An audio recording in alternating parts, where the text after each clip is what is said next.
VOA 세계뉴스입니다.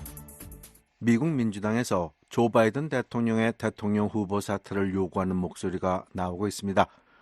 미 언론에 따르면 하원 민주당의 하킴 제프리스 원내대표가 7일 소집한 비공개 회의에서 의원 여러 명이 바이든 대통령이 물러나야 한다는 입장을 밝혔습니다.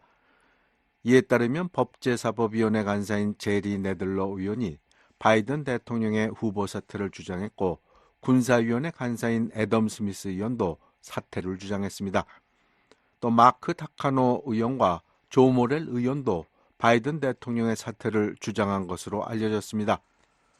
이들은 2시간 동안 계속된 회의에서 바이든 대통령이 계속 후보로 남을 경우 민주당이 하원 다수당 자리를 잃을 것이며, 의원들은 카멀라 해리스 부통령이 대체 후보가 돼야 한다는 인식을 갖고 있었다고 CNN은 전했습니다. 지금까지 민주당 하원 의원 213명 가운데 공개적으로 바이든 대통령의 사퇴를 요구한 의원은 로이드 도겟, 라울 그리헬버 등 5명입니다. 한편 바이든 대통령은 대선 후보 사퇴 압박을 거부하며 계속 선거에 나서겠다는 뜻을 밝히고 있습니다. 바이든 대통령은 5일 ABC 방송과 인터뷰에서 나는 가장 대통령 자격을 갖춘 사람이고 어떻게 수행하는지 알고 있다고 말했습니다. 이어 7일에는 펜실베니아의 필라델피아에서 유세를 가졌습니다. 일본과 필리핀이 8일 파병을 용이하게 하는 상호 접근 협정을 체결했습니다. 일본과 필리핀이 이날 마닐라에서 양국 외교 국방장관이 참석한 외무방위장관 회의를 열고 협정에 서명했습니다. 이날 회의에는 일본에서는 카미카와 요코 외무상과 기하라 마노루 방위상, 필리핀에서는 엔리케 마날로 외무장관과 길버트 데오도로 국방장관이 참석했습니다. 협정 체결로 양국군 병력과 장비의 입국 등이 원활해져 일본 자위대와 필리핀군은 서로 합동훈련과 재난구호 활동 등에 참여할 수 있게 됐습니다. 특히 일본은 그간 참가국 자격으로 동참했던 미국, 필리핀의 연례 군사훈련인 발리카탄 합동훈련에 정식 참가국으로 참여가 가능해졌습니다. 새로 출범한 영국 노동당 정부의 존 힐리 국방장관이 7일 우크라이나를 방문했습니다. 영국 국방부에 따르면 힐리 장관은 우크라이나 항구도시 오데사를 방문해 볼로디미르 젤렌스키 대통령과 루템 우메로 국방장관을 만났습니다. 힐리 장관은 이 자리에서 탄약과 대전차 미사일 90기, 자주포 10문, 지뢰 제거 차량 40대, 소형 군용보트 50척 등을 추가로 지원하겠다고 밝혔습니다. 그러면서 지난 4월 영국 보수당 정부가 했던 군사 지원 약속을 향후 100일 내로 이행하겠다고 밝혔습니다. 여기에는 장거리 미사일 스톰 섀도우를 비롯해 타격 방어용 미사일 1600기, 탄약 400만 발 등이 포함되어 있습니다. 힐리 장관은 영국은 우크라이나 친구들을 위해 계속 군사물자를 지원하겠다고 말했습니다. 영국은 우크라이나가 러시아 침공을 받은 이후 76억 파운드, 약 97억 달러 이상의 군사 지원을 제공했습니다. 프랑스 총선에서 예상과 달리 좌파 연합이 제1당을 차지했습니다. 프랑스 언론에 따르면 7일 실시된 총선 결선 투표에서 좌파 연합인 신민중전선이 전체 577석 중 182석을 차지하면서 제1당이 됐습니다. 2위는 168석을 얻은 엠마뉴엘 마크롱 대통령의 집권 여당을 포함한 범여권이 차지했습니다. 또 1차 투표에서 선두였던 극우 국민연합과 그 연대 세력은 143석으로 3위로 밀려났습니다. 이 같은 변화는 좌파 연합과 범여권 후보들이 극우파 후보 당선을 막기 위해 대거 후보 단일화를 이룬 데 따른 결과로 보입니다. 그러나 어느 정치 세력도 과반 의석인 289석을 차지하지 못해 앞으로 정부 구성과 의회 운영 과정에서 혼란이 예상됩니다. 일본의 수도 도쿄 도지사 선거에서 고이케 유리코 현 지사가 3선 연임에 성공했습니다. 현지 언론에 따르면 8일 오전 고이케 후보는 291만 8천여 표를 얻어 3선 당선을 확정했습니다. 지금까지 세계뉴스의 최영기였습니다.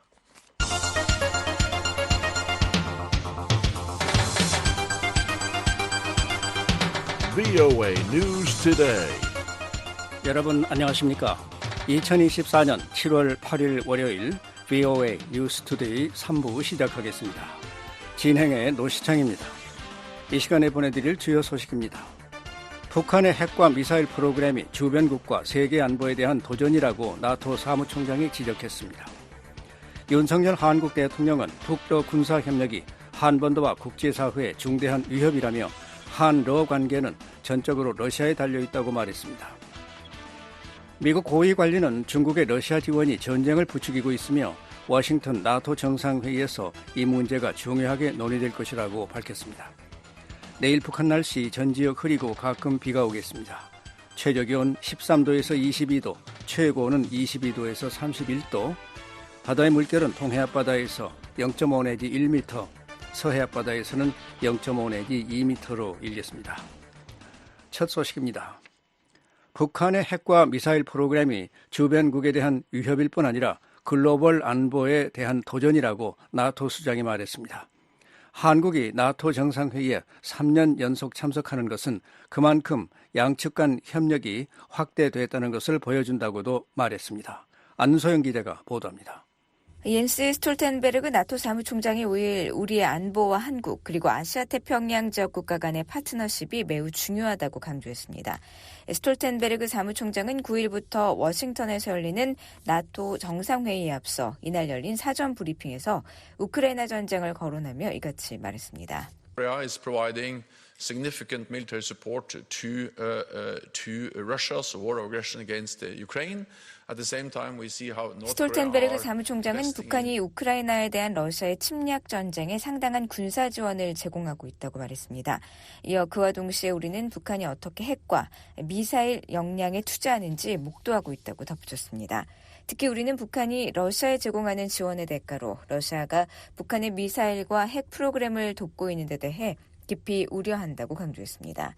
그러면서 나토 동맹국들은 북한의 다수의 유엔 안보리 결의 위반과 북한 핵 및 미사일 프로그램을 강력히 규탄하고 있다며 이는 부분적으로는 주변국에 대한 위협이지만 글로벌 안보에 대한 도전이기도 하기 때문이라고 말했습니다. 또한 스톨텐베르그 사무총장은 이날 브리핑에서 한국은 매우 소중한 파트너라고 강조했습니다. The Republic of Korea is a highly valued partner. I visited the Republic of Korea. 스톨텐베르그 사무총장은 다음 주 나토 정상회의는 한국 대통령이 3번 연속 참석하는 것이라며 이는 우리의 파트너십이 얼마나 깊어지고 강화됐는지를 반영한다고 밝혔습니다. 이어 이번 정상회의에서 우리는 방위산업 생산에 대해 더욱 긴밀히 협력하는 방법을 다룰 것이며 한국과의 기밀 정보 교류를 확대할 방안도 모색하고 있다고 예고했습니다. 그러면서 우리가 협력하는 분야는 여러 가지가 있는데 일부는 플래그십 프로젝트 개념에서 또 일부는 나토와 한국이라는 양자적 차원에서 협력하고 있다고 부연했습니다. 이어 플래그십 프로젝트는 여러 가지에 관한 것으로 부분적으로는 우크라이나 군인의 재활 치료에 관한 것이라고 설명했습니다. 스톨텐베르그 사무총장은 이날 사전 브리핑에서 이번 정상회의는 한국뿐 아니라 일본과 호주, 뉴질랜드 등 일명 아태 파트너국 정상을 초청했다고 말했습니다. 그러면서 우크라이나와 사이버 그리고 새로운 기술과 관련한 플래그십 프로젝트를 통한 실질적인 협력 구축을 추진할 것이라고 밝혔습니다. 한편 스톨텐베르그 사무총장은 이번 정상회담에서 가장 시급한 과제는 우크라이나 지원 문제가 될 것이라고 말했습니다. 그러면서 각국 정상과 정부가 우크라이나를 위한 실질적인 패키지에 합의할 것으로 기대한다며 우크라이나에 대한 즉각적인 군사 지원, 더 많은 양자 간 안보 협정, 군사 상호 운용성 강화를 위한 노력도 기대한다고 덧붙였습니다. 이보다 앞서 김태효 한국 국가안보실 1차장은 5일 기자회견을 열고 윤석열 대통령 내외는 2024 북대서양조약기구 나토 정상회의 참석을 위해 7월 10일부터 11일까지 미국 워싱턴 DC를 방문할 예정이라고 밝혔습니다. 김 차장은 러시아와 북한의 군사협력에 대한 강력한 군사 메시지를 발신하면서 이에 대응하기 위한 나토 동맹국들과의 협력 방안도 논의하게 될 것이라고 밝혔습니다. 윤 대통령이 나토 정상회의에 참석하는 것은 2022년 스페인 마드리드, 2023년 리투아니아 빌뉴스에 이어 세 번째입니다. 특히 윤 대통령은 지난해 빌뉴스에서 열린 나토 정상회의에 참석해 스톨텐베르그 나토 사무총장과 11개 분야 개별 맞춤형 파트너십 프로그램을 체결한 바 있습니다. 양측은 공동의 안보 도전에 대한 상호 이해 증진을 위해 실무, 고위급, 정무, 군사회의 개최를 정례화하고 신흥기술과 사이버 방위 등에 대한 나토 논의에 한국의 참여를 추진하기로 했습니다. VOA 뉴스 안소영입니다. 윤석열 한국 대통령은 북한과 러시아의 군사협력이 한반도와 국제사회의 중대한 위협이라며 한국-러시아 관계는 러시아에 전적으로 달려있다고 밝혔습니다. 우크라이나 무기 지원 여부에 대해서는 북러 간 군사협력 수준을 지켜보겠다고 말했습니다. 서울에서 김환영 기자가 보도합니다. 윤석열 한국 대통령은 북한과 러시아의 군사협력은 한반도와 유럽의 평화와 안보에 뚜렷한 위협이자 중대한 도전이라며 향후 한국과의 관계는 러시아에 전적으로 달려있다고 밝혔습니다. 윤 대통령은 8일 로이터 통신이 공개한 서면 인터뷰에서 이같이 말하고 북한은 명백히 국제사회의 민폐로 러시아는 결국 자신에게 남북한 중 어느 쪽이 더 중요하고 필요한 존재인지 현명하게 판단하길 바란다고 강조했습니다. 윤 대통령은 미국 워싱턴에서 열리는 북대서양 조약기구 나토 정상회의에 참석하기에 앞서 로이터 통신과 서면 인터뷰를 가졌다고 한국 대통령실이 전했습니다. 윤 대통령은 또 인터뷰에서 우크라이나에 무기 지원을 할 것인지 여부에 대해 한국은 북러 간 군사협력의 수준과 내용을 살펴볼 것이라고 답했습니다. 그러면서 여기엔 무기 거래와 군사기술 이전, 전략물자 지원 등이 포함될 것이라고 말했습니다. 한국 정부가 앞서 지난달 20일 우크라이나에 살상 무기를 지원하지 않는다는 기존 방침을 재검토한다고 발표하자 블라디미르 푸틴 러시아 대통령은 한국이 우크라이나에 살상 무기를 공급한다면 아주 큰 실수가 될 것이라고 경고한 바 있습니다. 로이터에 따르면 윤 대통령은 유엔 안전보장이사회 상임이사국인 러시아가 북한과 불법 군사동맹을 맺고 있고 북한에게 어떤 도움을 줄지 고민스럽다며 북한이 계속해서 유엔 결의안을 위반한다면 한국과 러시아 관계에도 분명히 부정적인 영향이 있을 것이라고 지적했습니다. 윤 대통령은 한국 정치권 일각에서 제기되는 자체 핵무장론에 대해선 부정적인 입장을 밝혔습니다. 윤 대통령은 한국의 핵무장 또는 전술핵 재배치와 관련해 북한의 핵과 미사일 위협에 대응하기 위한 가장 현실적이고 바람직한 해법은 한미 확장 억제 체제를 확고히 구축하는 것이라며 작년 4월 워싱턴 선언 합의 이후 한미동맹은 핵협의 그룹을 통해 북한의 핵과 미사일 위협에 대한 억제력과 대응 역량을 가일층 강화해 나가고 있다고 말했습니다. 도널드 트럼프 전 대통령이 오는 11월 미 대선에서 당선될 경우 대미 정책이 바뀔 가능성에 대해선 지난 70년 동안 한미동맹에 대한 초당파적 지지는 변함이 없었다며 한미동맹은 앞으로도 굳건하게 유지될 것이라고 답했습니다. 또 올해 9월 서울에서 한국 정보기관이 주최하는 사이버 방어 훈련에 나토 동맹국들을 초청해 나토와의 협력을 새로운 수준으로 격상할 것이라고 밝혔습니다. 윤 대통령은 8일부터 나흘간의 워싱턴 방문 기간 중 나토 동맹국들과 북러 군사협력에 대한 대응 방안을 논의할 예정입니다. 서울에서 VOA 뉴스 김환영입니다. 미국 전문가들은 윤석열 대통령이 3년 연속 나토 정상회의에 초청된 것은 국제 무대에서 높아진 한국의 위상을 보여주는 것이라고 평가했습니다. 한국이 우크라이나에 무기를 지원하는 문제도 논의돼야 한다는 제언도 나왔습니다. 이종훈 기자가 보도합니다. 조셉 티트라니 전 북핵 육자회담 미국 차석 대표는 5일 VOA와의 통화에서 워싱턴에서 열리는 북대서양조약기구 나토 정상회의의 주요 주제들은 한국도 많이 관여하고 있는 문제들이라고 말했습니다. I would assume during the NATO conference, the war in Ukraine, Russia's war of aggression in Ukraine will be discussed. 티트라니 전 차석 대표는 이번 나토 회의에선 러시아의 우크라이나 침략 전쟁이 논의될 것이고 가자 지구에서 테러 조직인 하마스에 대한 전쟁, 그리고 인도태평양 지역에서 벌어지고 있는 일들에 대해서도 조금 이야기될 것으로 예상한다며 이같이 말했습니다. 그러면서 윤석열 대통령이 3년 연속 나토 정상회의에 참석하는 것과 관련해 이는 한국이 갖고 있는 아주 특별한 위상을 보여주는 것이라고 평가했습니다. 이어 한국은 세계 10위권의 국내 총생산 규모를 자랑하는 국제적인 플레이어라며 한국이 다시 나토 정상회의에 초청된 건 분명히 좋은 징조라고 말했습니다. 따라서 한국이 나토 정상회의에 참석하는 건 당연한 일이라는 겁니다. 앞서 김태유 한국국가안보실 1차장은 5일 기자회견을 열고 윤석열 대통령 내외는 2024 나토 정상회의 참석을 위해 7월 10일부터 11일까지 미국 워싱턴 DC를 방문할 예정이라고 밝혔습니다. 윤 대통령은 11일 나토 동맹국 32개국과 인도태평양 4개 파트너국이 참석하는 나토 정상회의에 참석합니다. 이는 2022년 스페인 마드리드, 2013년 리투아니아 빌뉴스에 이은 세 번째로 한국 대통령이 나토 회의에 3년 연속 참석하는 건 이번이 처음입니다. 에반스 리비어 전 국무부 동아태 담당 수석 부차관보는 5일 VOA에 이번에 한국과 나토 회원국들은 나토가 한국을 돕기 위해 무엇을 할 수 있는지, 한국이 나토에 도움이 되기 위해 무엇을 할 수 있는지를 논의하는 것이 중요할 것이라고 말했습니다. 리비어 전 수석 부차관보는 러시아와 북한의 신생 파트너십, 특히 두 정부 간 새로운 안보 동맹과 어느 한쪽이 위협을 받을 경우 상호 원조를 제공하겠다는 양측의 약속은 국제사회가 새롭고 어려운 도전에 직면하고 있음을 말해준다고 밝혔습니다. 그러면서 이번 논의에는 한국이 우크라이나에 직접적인 군사 지원을 제공하기 위해 무엇을 할 수 있는지에 대한 검토가 포함돼야 한다고 강조했습니다. 동시에 나토 회원국들은 개별적으로 또는 집단으로 한국의 영토 보전과 주권을 보존하는 데 도움을 줄 수 있는 역할이 있다고 리비어 전 수석 부차관보는 덧붙였습니다. 한국 정부는 그동안 우크라이나에 대한 살상무기 지원은 하지 않겠다는 입장을 견지했습니다. 하지만 북한과 러시아가 최근 동맹에 준하는 수준의 조약을 체결하자 기존 방침을 재검토하기로 했습니다. 한국 대통령실 장호진 국가안보실장은 지난달 20일 러시아와 전쟁 중인 우크라이나에 대한 무기 지원 문제를 재검토할 예정이라고 경고했습니다. 디트라니 전 차석 대표는 한국이 우크라이나에 살상무기를 직접 제공하는 방안이 탄력을 받고 구체화될 것으로 보이냐는 질문에 그렇다고 답했습니다. The Yunsuk government has been supportive of Zelensky and the people fighting for freedom.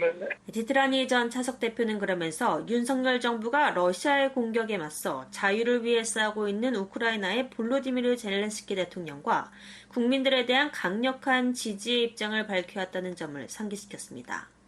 이성윤 우드로 윌슨 센터 연구원은 5일 VOA와의 전화통화에서 한국이 우크라이나에 직접 무기를 제공하는 조치와 관련해 나토 회원국들 사이 압도적인 지지가 있을 것이라고 전망했습니다. South Korea has really a world-class military, and South Korea is one of the world's biggest exporters.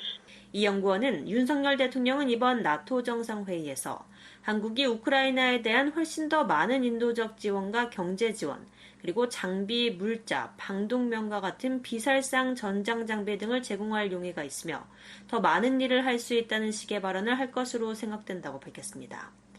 한편 이번 나토 정상회의를 계기로 한 미한일 3국 정상회의 개최 가능성이 낮은 것으로 보이는 데 대해 전문가들은 큰 의미를 부여할 필요가 없다고 지적했습니다.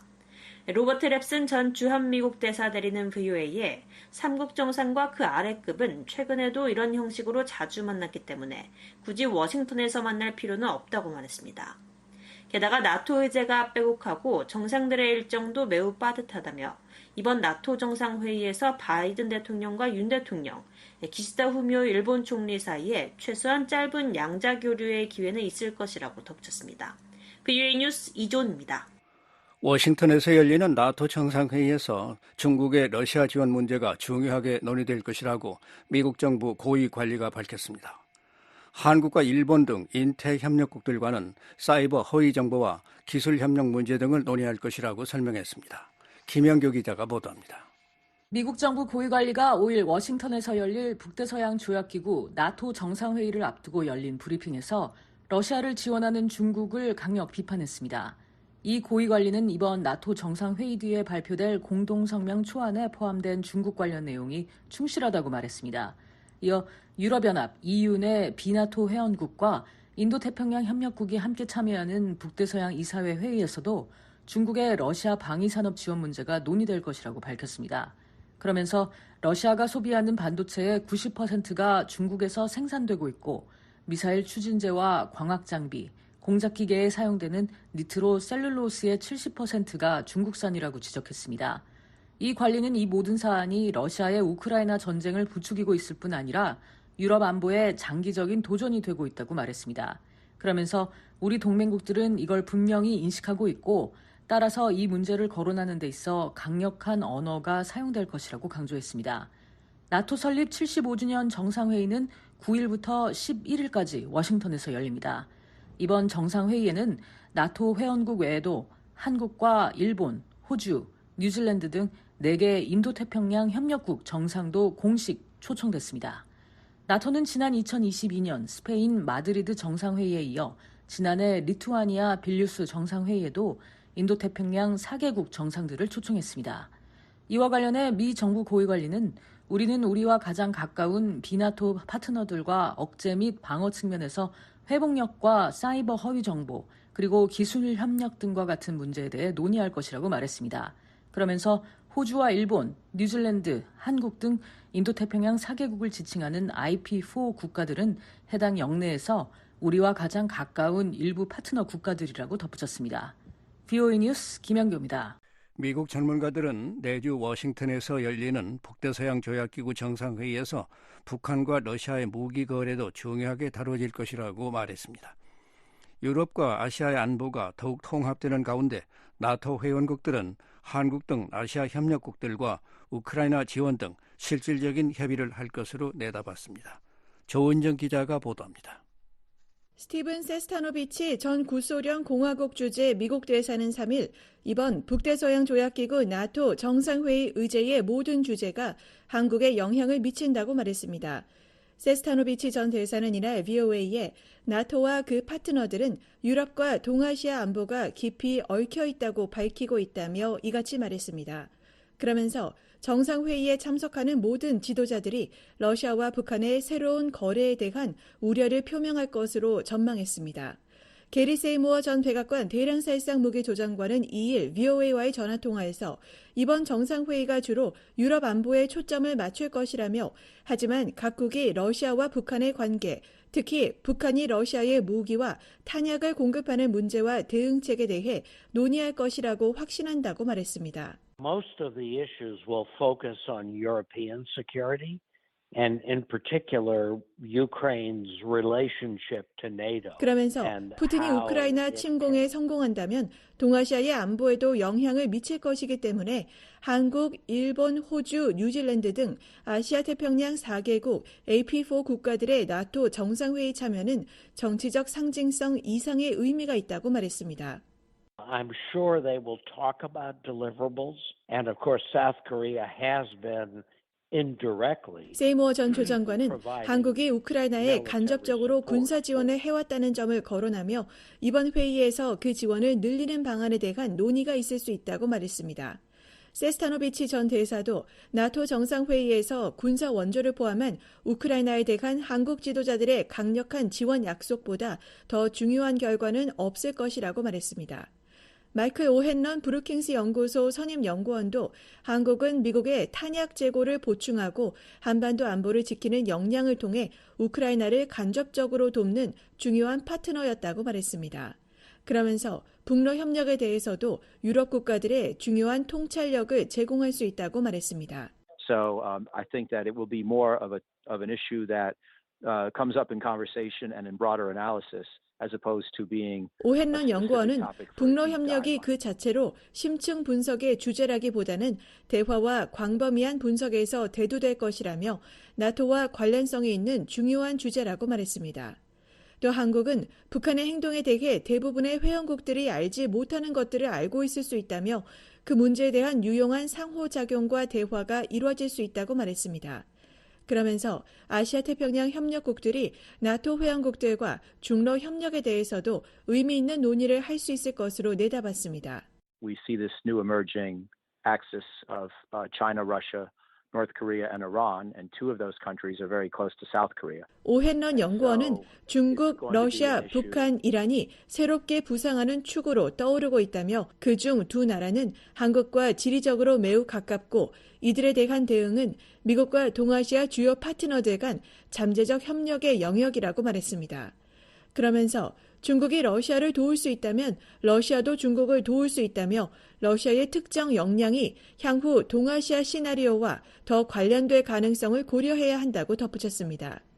이어 따라서 나토 정상회의에 아태 4개 협력국들이 모두 참여하는 건 당연한 일이라고 말했습니다. 제임스 프르지스톱 허드슨 연구소 선임 연구원도 우크라이나 전쟁에서 중국의 러시아에 대한 지원을 살펴보는 것은 동맹과 아태 협력국들의 관심 영역이 될 것이라고 말했습니다. I think the most important thing to me is to celebrate this 75th anniversary as a reaffirmation of the commitments made at 프르지스톱 연구원은 이번 정상회의에서 가장 중요한 것은 75주년을 기념하면서 창설 당시의 약속을 재확인하는 것이라고 말했습니다.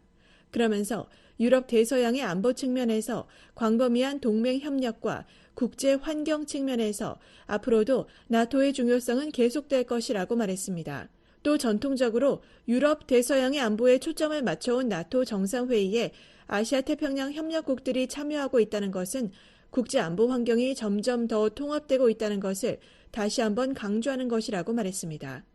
9일부터 11일까지 워싱턴에서 열리는 나토 75주년 정상회의에는 나토 회원국 외에도 한국과 일본, 호주, 뉴질랜드 등 아시아 태평양 협력국 정상도 공식 초청됐습니다.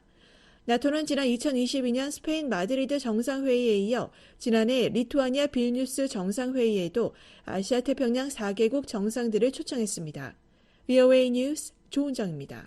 김정은 북한 국무위원장의 여동생 김여정 노동당 부부장은 한반도 긴장 고조가 국내 정치적 위기에 빠진 윤석열 한국 정부가 이를 벗어나기 위해 안보 불안을 조장한 탓이라고 주장했습니다. 한국 정부는 북한이 내정 간섭을 통해 한국 내 여론 분열을 노리고 있다고 기탄했습니다. 서울에서 김한용 기자가 보도합니다.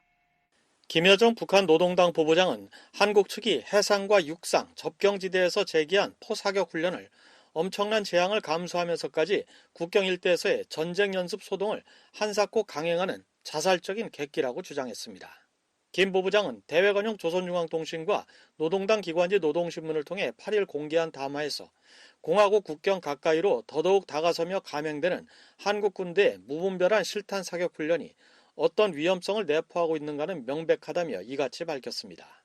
김 부부장은 윤석열 한국 대통령이 최악의 집권 위기에 내몰려 지역에서 끊임없이 안보 불안을 조성하고 전쟁 분위기를 고취하며 나중엔 위험천만한 국경 일대에서의 실탄 사격 훈련도 서슴지 않고 있다며 한반도 위기 고조의 책임을 한국 정부에 떠넘겼습니다.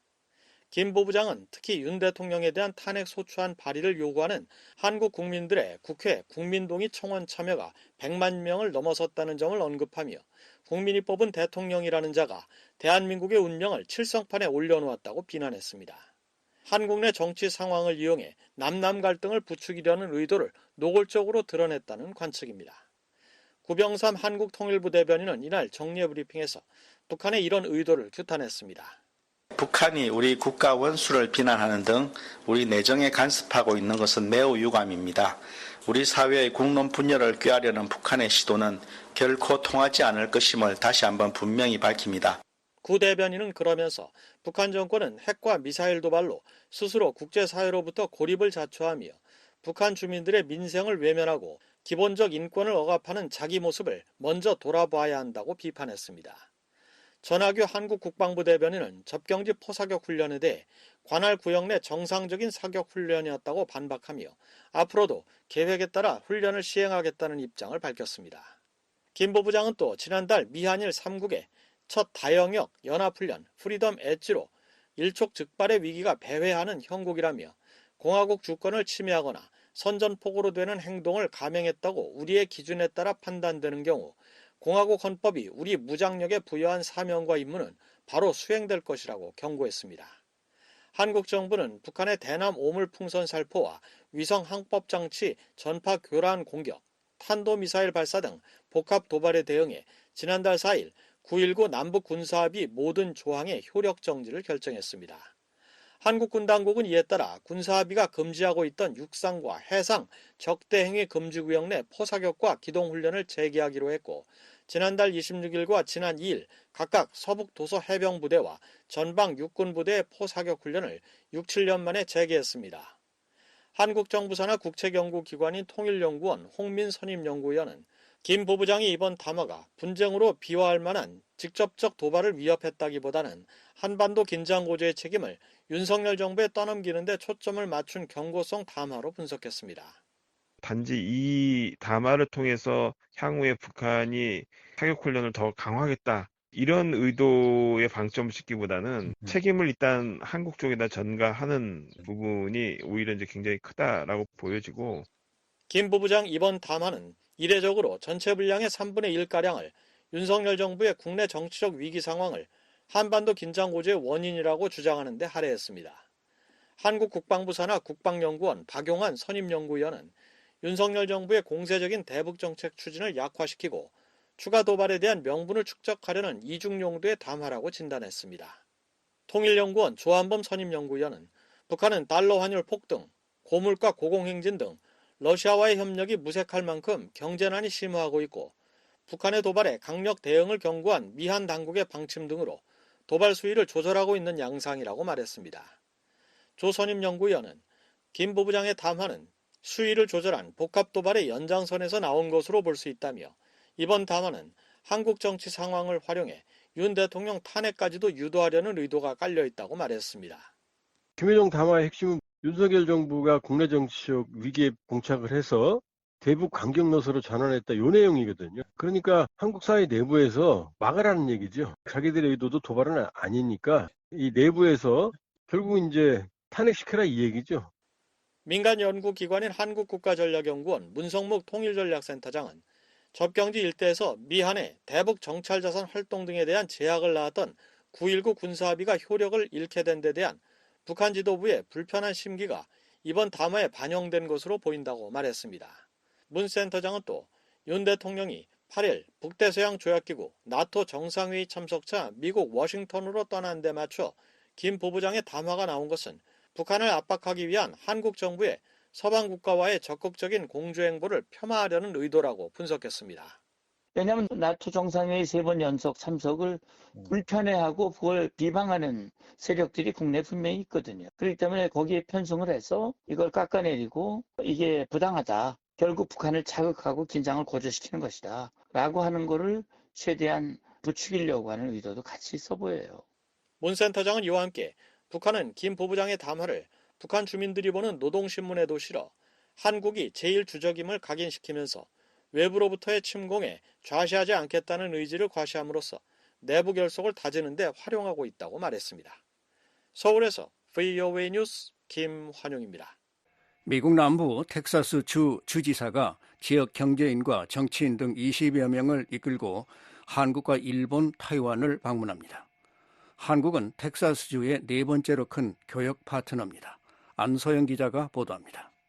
그렉 에보트 텍사스 주지사가 5일부터 오늘 13일까지 한국과 타이완, 일본을 방문해 세계 경제의 미래에 중요한 산업의 발전을 촉진하기 위해 세계적 수준의 기업 및 정부 지도자들과 만날 것이라고 주지사 사무실이 5일 밝혔습니다. 주지사 사무실이 낸 보도자료에 따르면 에버트 주지사는 이들 나라의 업계와 정부 지도자와의 만남을 통해 경제 및 문화적 파트너십을 강화할 수 있기를 기대한다고 말했습니다. 이번 아시아 3국 방문 대표단은 주지사 내외를 비롯해 제인 넬슨 텍사스주 국무장관, 아드리아나 크루즈 경제개발 및 관광부 대표, 아론 데머슨 경제개발공사 대표, 텐 파커 상원의원 등 텍사스주 경제인과 정치인 등 28명으로 구성됐습니다. 주지사 사무실은 한국과 관련해 텍사스주의 주요 경제 파트너인 점을 강조했습니다. 한국 기업들이 2023년까지 지난 10년간 텍사스주 내 38개 프로젝트에 205억 9천만 달러를 투자해 7천여 개 일자리를 창출했다는 겁니다. 이어 2024년 들어 5개월 동안 한국 기업들이 텍사스주에 4,800여 개의 신규 일자리 창출을 예상하는 9개 프로젝트를 위해 275억 2천만 달러를 추가로 투자했다고 덧붙였습니다. 그러면서 지난해 텍사스주와 한국의 총 교역액은 320억 달러로 한국은 텍사스주의 네 번째로 큰 교역 파트너가 됐다고 강조했습니다. 한국무역협회 자료에 따르면 현재 텍사스주에는 삼성전자와 SK 등 한국 기업 약 270개가 진출해 있습니다. 특히 삼성전자는 170억 달러를 투자해 텍사스주 테일리시에서 반도체 위탁 생산 공장을 짓고 있습니다. 이와 관련해 미국 상무부는 지난 4월 삼성전자의 텍사스주 테일러 공장 지원을 위해 최대 64억 달러의 보조금을 지원한다고 발표했습니다. 태미 오버비 전 주한 미국 상공회의 소대표는 당시 VOA와의 통화에서 이번 상무부의 발표는 미국과 한국의 안보 및 경제 모두의 윈윈이 될 것이라고 말했습니다. I think this is absolutely incredible news because Samsung Electronics it just illustrates how integrated. 특히 투자는 미국에서 이루어지지만 기술은 한국의 것이라며 삼성전자는 텍사스에서 한국과 미국이 미래 발전을 위해 필요로 하는 한국의 최첨단 기술을 생산할 수 있는다고 믿는 만큼 안보적 관점뿐 아니라 경제적 측면에서 자금이 이렇게 쓰이고 있다는 것은 기쁜 일이라고 말했습니다. 아울러 미국 내 고임금 일자리를 창출하고 양국의 안보와 경제 입지에 도움이 되는 윈윈이라고 표현했습니다. 앞서 지난달에는 기아자동차와 금호타이어, 한학주셀 등 약 120개의 한국 기업이 들어가 있는 조지아주의 브라이언 캠프 주지사가 한국을 찾았습니다. 5년 만에 한국을 방문한 캠프 주지사는 한국 기업 관계자들과 회동하고 한국의 윤석열 대통령을 예방한 자리에선 한국과 조지아주의 협력과 미한 관계가 경제, 인적 교류, 문화 등 각 분야에서 더욱 확대하길 희망한다고 말했습니다. 워싱턴의 민간단체인 한미경제연구소의 톰 로마지 정책연구원이 한국의 대미 투자 확대는 미국뿐 아니라 한국에도 도움이 된다고 말했습니다. 라마지 정책연구원은 한국 기업들은 태양열 기술과 메모리 칩 제조, 전기차 배터리 등의 분야에서 선두주자라며 미국 투자를 통해 한국 기업의 시장 접근성을 확대하는 한편 상호 보완적인 경영 구조와 국내 소비자 환경에 대한 지식을 활용할 수 있다고 설명했습니다. VOA 뉴스 안소영입니다. 북한이 또다시 외부 식량 지원이 필요한 국가로 지목됐습니다. 특히 5월부터 8월까지 춘군기에 북한 식량 사정이 어려워질 것으로 전망했습니다. 김영교 기자가 보도합니다. 유엔 식량농업기구 FAO가 북한을 또다시 외부 식량 지원이 필요한 45개국에 포함시켰습니다. FAO는 5일 발표한 작황 전망과 식량 상황 보고서에서 북한을 전반적으로 식량에 대한 접근이 부족한 국가로 분류하며 이같이 밝혔습니다. 해당 보고서는 1년에 3번 발표됩니다. 보고서는 지속적으로 저조한 경제 성장 속에서 북한의 식량 안보 상황은 여전히 취약할 것으로 예상된다고 지적했습니다. 특히 5월부터 8월까지 춘군기에 식량 안보 상황이 취약할 것으로 전망했습니다. 보고서는 북한 주민들의 음식 섭취 수준이 낮고 영양소 섭취와 직결되는 식이 다양성이 떨어진다고 덧붙였습니다. 북한은 FAO가 해당 조사를 시작한 지난 2007년부터 18년째 외부 식량 지원 필요국으로 지정되고 있습니다. 워싱턴의 싱크탱크인 피터슨 국제경제연구소의 마커스 놀랜드 부소장은 지난 5월 VOA와의 화상 인터뷰에서 북한 정권이 지난 5년간 시장을 억압하고 식량 통제를 강화해왔다고 진단했습니다. Reconstitute state control and repress those markets. 북한 주민들이 지금 쌀을 사기 위해 국영 상점에 지불해야 하는 가격은 시장 가격에 더 가깝다고 말했습니다. 놀랜드 부소장은 그러면서 현재 북한에서 식량을 확보하는데 정치적 지위가 더 중요해졌다고 말했습니다. Changes the nature of food insecurity. It makes political status. 놀랜드 부소장은 정치적으로 특권을 가진 주민은 어느 정도의 보조금을 받아 국영 상점에서 살 수 있어 식량을 구매할 수 있는 기회를 더 가질 수 있지만 그렇지 않은 주민은 국영 상점을 통해 식량을 얻기가 더 어려울 것이라고 말했습니다. VOA 뉴스 김영교입니다. 유엔 아동기금이 북한 내 취약계층을 돕기 위한 대북 지원 사업을 1년 더 연장했습니다. 당초 2021년에 종료될 예정이었던 프로그램이 북한의 국경봉쇄 탓에 1년씩 모두 4차례 연장됐습니다.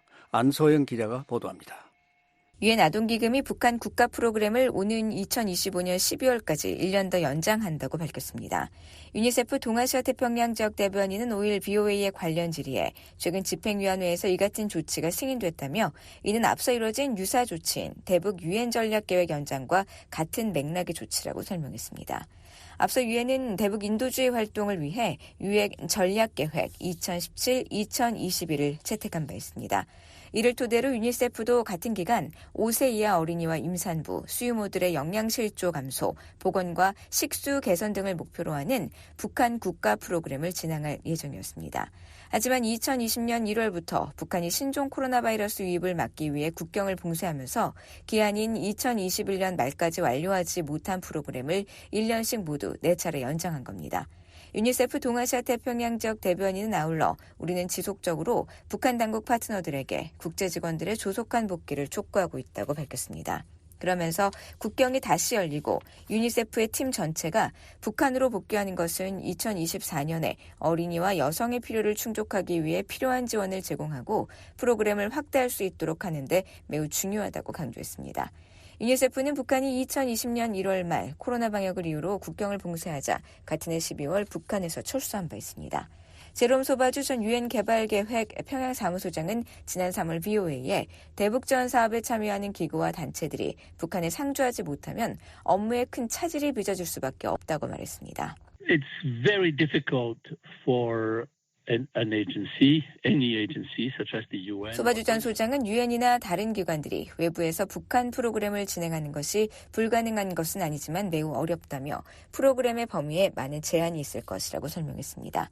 한편 유니세프 동아태 지역 대변인은 유니세프의 추가 백신 반입 계획과 관련해선 백신 접종 득과 관련해 상당한 진전이 이뤄지면 관련 사안을 공유할 것이라고 밝혀 아직 추가 지원이 이루어지지 않고 있음을 시사했습니다. 앞서 유니세프는 지난해 9월 VOA에 백신 재고 현황과 관련해 유니세프의 지원하에 북한에서 시행된 면역 캠페인으로 어린이 53만 3천 명을 접종할 수 있는 충분한 소아마비 백신을 제외하고 북한에서 사용 가능한 모든 백신이 완전히 사용됐다고 밝힌 바 있습니다. VOA 뉴스 안소영입니다.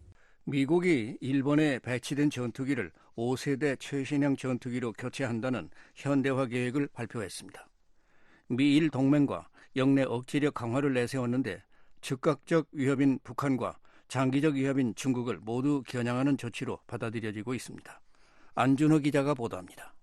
미국 국방부는 3일 일본 미사와 공군기지에 배치된 F-16 전투기를 5세대 최신형 스텔스 전투기인 F-35A로 교체하는 등의 내용이 담긴 현대화 계획을 발표했습니다. 국방부는 이날 보도자료에서 일본 정부와 긴밀히 협력해 일본 내 여러 군사시설에 배치된 미국 전술항공기를 현대화하기로 했다면서 이 현대화 계획은 향후 몇 년에 걸쳐 시행될 것이며 100억 달러 이상이 투입될 것이라고 밝혔습니다. 그러면서 미일 동맹을 강화하고 영내 억제력을 높이며 인도 태평양 지역의 평화와 안정을 강화하기 위한 것이라고 설명했습니다.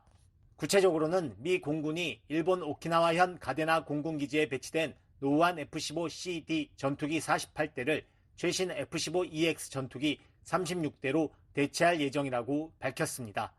미 공군은 현대화 계획의 일환으로 노후한 F-15CD 이글 전투기를 퇴역시키고 첨단 최신 전투기로 교체하는 작업을 진행 중입니다. 미 국방부는 또 아오모리현 미사와 공군기지에 배치된 F-16 전투기 36대를 F-35A 전투기 48대로 대체해 전술항공기 역량과 전투력을 강화할 계획이라고 밝혔습니다. 미 공군에 따르면 F-35A는 최신 5세대 전투기로 20년 이상 주력 전투기로 사용되어 온 F-16 파이팅 팰컨 전투기와 A-10 썬더볼트 2A 노후 기종을 대체할 예정입니다. F-35A는 공기 역학적 성능과 첨단 통합 항공 전자장비를 갖췄으며 차세대 스텔스 기능과 향상된 상황 인식 능력 등으로 적의 공격에도 생존할 가능성이 높아졌다고 공군은 설명하고 있습니다. 국방부는 또 일본에 주둔 중인 미 해병대의 전력 현대화를 위해 야마구치현 이와쿠니 해병대 기지에 배치한 F-35B 전투기 수도 조정하기로 했다고 밝혔습니다. 국방부는 보도자료에서 미일 연합군의 최첨단 전술항공기를 일본에 배치하려는 국방부의 계획은 일본 방어에 대한 미국의 철통 같은 공약과 자유롭고 개방적인 인도 태평양 지역에 대한 양국의 공동 비전을 보여준다고 밝혔습니다. 일본 교도통신은 4일 미국 전술항공기의 현대화는 중국, 북한, 러시아가 제기하는 안보 도전 속에서 진행된다고 보도했습니다. 미국의 전문가들은 주일 미군 전력 현대화의 주된 이유는 중국의 위협 억제라고 지적했습니다. 중국은 타이완 침공 위협뿐 아니라 전 세계에서 가장 빠른 속도로 핵무기를 늘리고 있으며 해군력 증강을 통해 남중국해와 동중국해에서 주변국과 영유권 분쟁을 벌이는 등 위협의 수위와 강도를 높여오고 있습니다. 미국 중앙정보국 CIA 한국 담당 부국장을 역임한 브루스 클링너 헤리티지 재단 선임연구원은 이날 BOA와의 전화통화에서 일본에 배치된 항공기를 현대화하거나 확장하는 것은 주로 동중국해뿐 아니라 영내 전체에서 증가하는 중국의 위협에 대한 대응이라면서 북한의 위협도 미사일과 핵 역량을 확장하고 개선하면서 계속 악화하고 있지만 현재 인도 태평양에서 미군 전력을 확장하는 가장 큰 동인은 중국의 위협이라고 말했습니다. So, but I think the upgrade or the expansion of the aircraft in Japan would primarily be a response to the growing Chinese threat. 이어 전반적으로 미국은 주로 점증하는 중국의 타이완에 대한 재래식 위협에 초점을 맞추고 있다면서 미국은 오랜 약속이었던 아시아로의 중심축 이동을 이제야 실현하는데 크게 집중하고 있으며 특히 잠재적인 타이완 전쟁 시나리오에 대해 그렇게 하고 있다고 평가했습니다. Overall, the U.S. has been predominantly focused on the growing Chinese threat, which would be kind of the conventional threat toward Taiwan.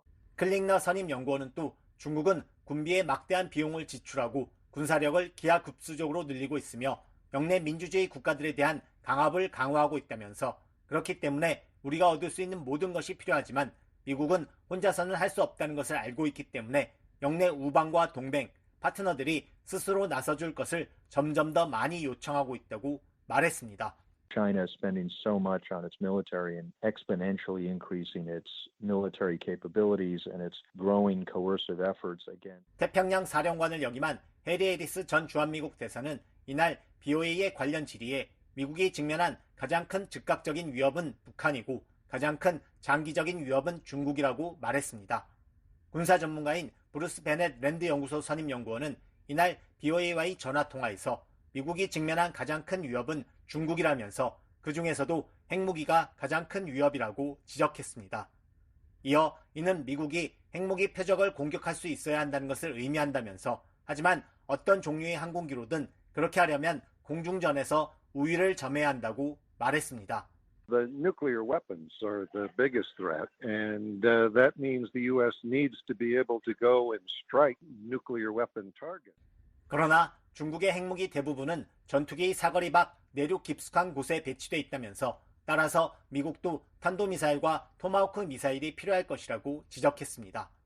베넷 선임 연구원은 국방부는 중국이 우리의 가장 큰 관심사이며 중국의 방대한 핵무기 확장이 영내에서 미국의 역량을 강화해야 할 동인이 될 것이라는 점을 매우 분명히 밝혀왔다고 부연했습니다. The Defense Department has been very clear that China is our biggest concern, and the vast Chinese expansion on its nuclear weapons. 현재 미국이 직면한 가장 큰 위협은 중국의 핵 위협이며 중국의 핵무기 표적을 공격하려면 전투기로는 부족하고 탄도미사일 등이 필요하지만 우선 공중전에서 우위를 점해야 하기 때문에 노후한 전투기 교체와 같은 현대화가 필요하다는 설명입니다. 베넷 선임 연구원은 영내에서 미국이 직면한 위협은 중국에 이어 러시아이며 북한은 세 번째가 될 것이라고 말했습니다. 그러나 미국의 관심은 중국과 북한 등이 미국이나 동맹의 위협을 가하지 못하도록 억제하는 것인 만큼 미국이 주일 미군의 역량을 강화해 중국에 대한 억제력을 강화한다면 이는 곧 북한에 대한 억제력 강화가 될 것이라고 말했습니다. BOA 뉴스 안준호입니다.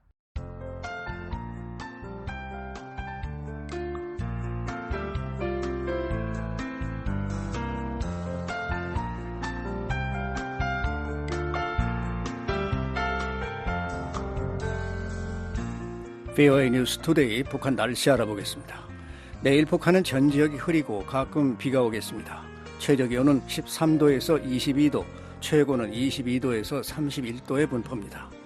바다의 물결은 동해 앞바다에서 0.5 내지 1m, 서해 앞바다에서는 0.5 내지 2m로 일겠습니다. 지역별 날씨입니다.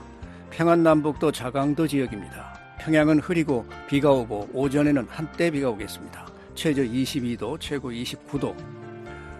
안주 흐리고 오전에 비가 내리고 최저 21도, 최고 28도.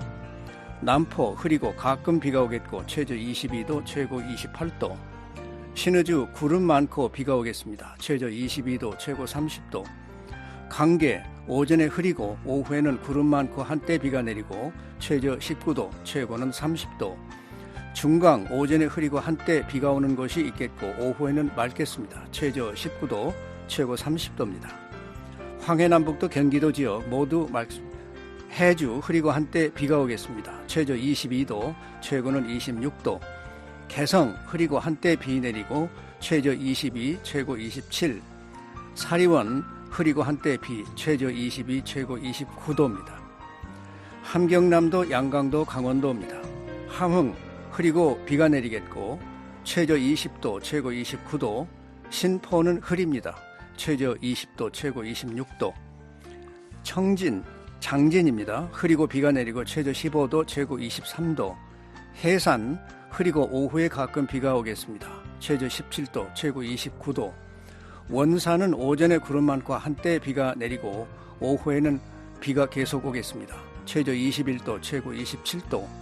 평강 흐리고 오전 한때 비, 오후에 역시 계속 비가 내립니다. 최저 20도, 최고 27도. 청진 오전에 흐리고 한때 비가 내리고 오후에는 구름이 많고 한때 비가 오겠습니다. 최저 20도, 최고 26도. 선봉 오전에 구름 많고 오후에 맑고 최저 20도, 최고 27도. 삼지연은 흐리고 가끔 비가 오겠습니다. 최저 13도, 최고 22도입니다. 이어서 해상 날씨 살펴보겠습니다. 동해 전해상 오전에 흐리고 한때 비가 내리겠고 오후에는 구름이 많겠습니다. 오후에도 역시 한때 비가 오는 곳이 있겠습니다. 물결 앞바다에서 0.5 내지 1m, 먼바다 1 내지 2m로 일겠습니다. 서해 전해상 구름 많겠습니다. 물결은 앞바다, 먼바다 모두 1 내지 2m로 일겠습니다. 지금까지 뉴스투데이 3부를 보내드렸습니다. VOA 한국의 저녁방송 잠시 후에 세계 뉴스 보내드립니다.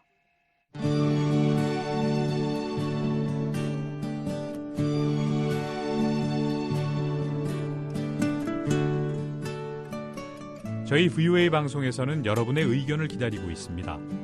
전화 이용하셔서 음성을 남겨주시면 되는데요. 미국 전화번호는 1-202-205-9942번입니다. 먼저 국가번호 1번을 누르시고 지역번호 202 그리고 205-9942번을 누르시면 이렇게 짧은 음악이 나옵니다.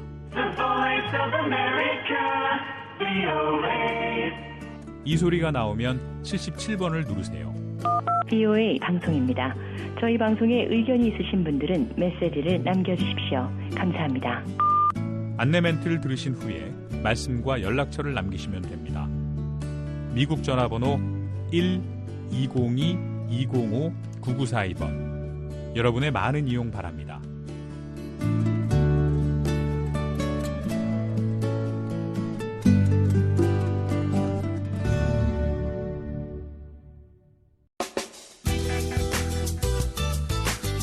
VOA 방송은 www.voakorea.com으로 접속하시면 다시 들으실 수 있습니다. 다시 듣고 싶은 프로그램이나 방송 원고를 보기 원하시는 분은 www.voakorea.com을 방문하시기 바랍니다.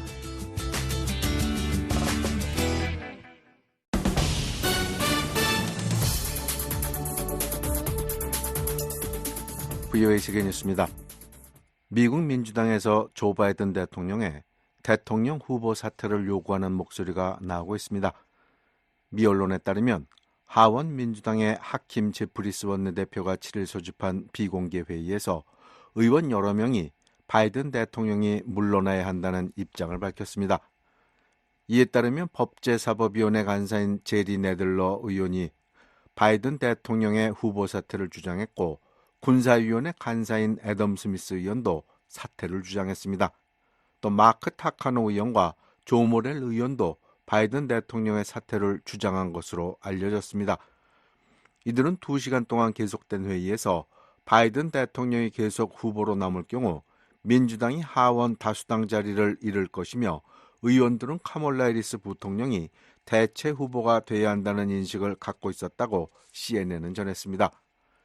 지금까지 민주당 하원 의원 213명 가운데 공개적으로 바이든 대통령의 사퇴를 촉구한 의원은 로이드 도겟, 라울 그리헬러, 마이크 퀴글러 등 5명입니다. 한편 바이든 대통령은 대선 후보 사퇴 압박을 거부하며 계속 선거에 나서겠다는 뜻을 밝히고 있습니다. 바이든 대통령은 5일 ABC 방송과 인터뷰에서 나는 가장 대통령 자격을 갖춘 사람이고 어떻게 수행하는지 알고 있다고 말했습니다. 이어 7일에는 펜실베니아 필라델피아에서 유세를 벌였습니다. 일본과 필리핀이 8일 파병을 용이하게 하는 상호 접근 협정을 체결했습니다. 일본과 필리핀이 이날 마닐라에서 양국 외교 국방장관이 참석한 외무방위장관 회의를 열고 협정에 서명했습니다. 이날 회의에는 일본에서는 카미카와 요코 외무상과 기아라 미노루 방위상, 필리핀에서는 엘리케 마날로 외무장관과 길버트 데오도로 국방장관이 참석했습니다. 협정 체결로 양국군 병력과 장비의 입국 등이 원활해져 일본 자위대와 필리핀은 서로 합동훈련과 재난구호 활동 등에 참여할 수 있게 됐습니다.